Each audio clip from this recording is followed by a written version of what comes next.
Sziasztok gyerekek!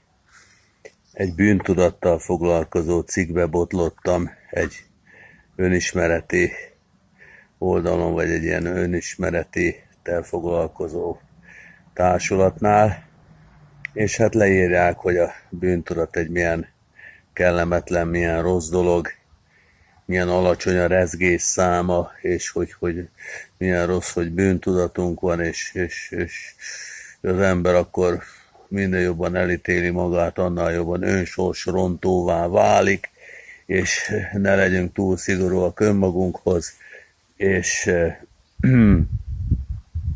bízunk az ítélkezést a jó Istenre. Hát, komolyan mondom, majdnem lefordultam a székről, amikor ezt végigolvastam. De hát menjünk, hogy szépen sorba a dolgokon.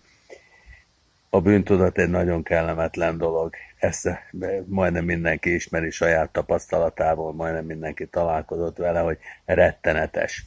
De van egy nagyon jó mondás, hogy ha gomboljuk a pulóverünket, és látjuk, hogy elgomboltuk egy lyukkal, akkor az első gombot kell újra gombolni.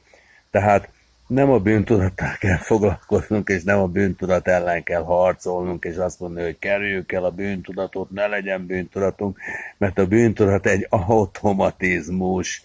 Hát a bűntudat az immanens része az ítélkezés tudatállapotának, annak a szellemi halálnak, amit ugye a cikkíró az alacsony rezgésszámmal jelez, és amit ugye a paradicsomban Isten megmondta az embernek, megmondta nekünk, hogyha eztek a jó és a rossz elkülönítésének a fájáról, a jó és rossz tudásának a fájáról, akkor halottak lesztek. Hát nem tehet senki szemrehányást a bűntudatért. Nagyon egyszerű, ki kell nőni belőle, le kell szokni az ítélkezésről, Jézus megadta a tökéletes receptet, és azt is elmondta, hogy nagyon csacsiság azt gondolni, hogy Isten majd ítélkezik, mert Isten felhozza napját jóra, rosszra egyaránt, és esőjével enyhet ad igaznak és hamisnak, mert ha mi szellemi halottak leszünk az ítélkezéstől, ő is az lenne. Ugyanaz a törvény vonatkozik ránk is, mint rá is.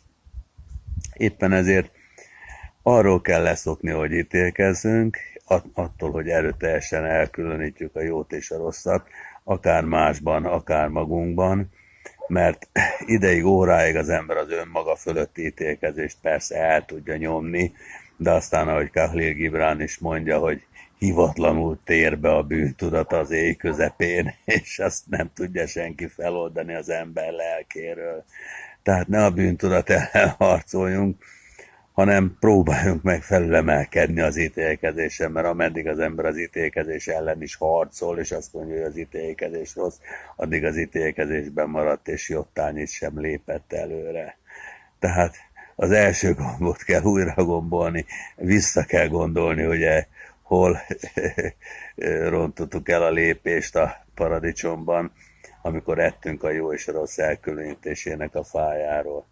És van erre nagyon sokféle gyakorlat, van nagyon sokféle jó recept, de a Jóisten úgy alkotta meg a világot, hogy ennek az a következménye, hogy bűntudatunk is van, és attól alacsony rezgésszámba kerülünk. Aki szereti az alacsony rezgésszámot, az érezze jól magát a bűntudatában, aki rosszul érzi magát, és most már leesett neki a tantusz, hogy az ítélkezés következménye a bűntudat, nem a bűn következménye, hanem az ítélkezésé, az szépen leszokik az ítélkezésről, és aki nem ítélkezik, az már nem is követel bűnt sem. Mert magyarázza meg nekem valaki, hogy aki nem különítél el jó és a rosszat, az mikor lesz irigy, mikor lesz haragos, mikor lesz féltékeny. Sziasztok gyerekek, hello!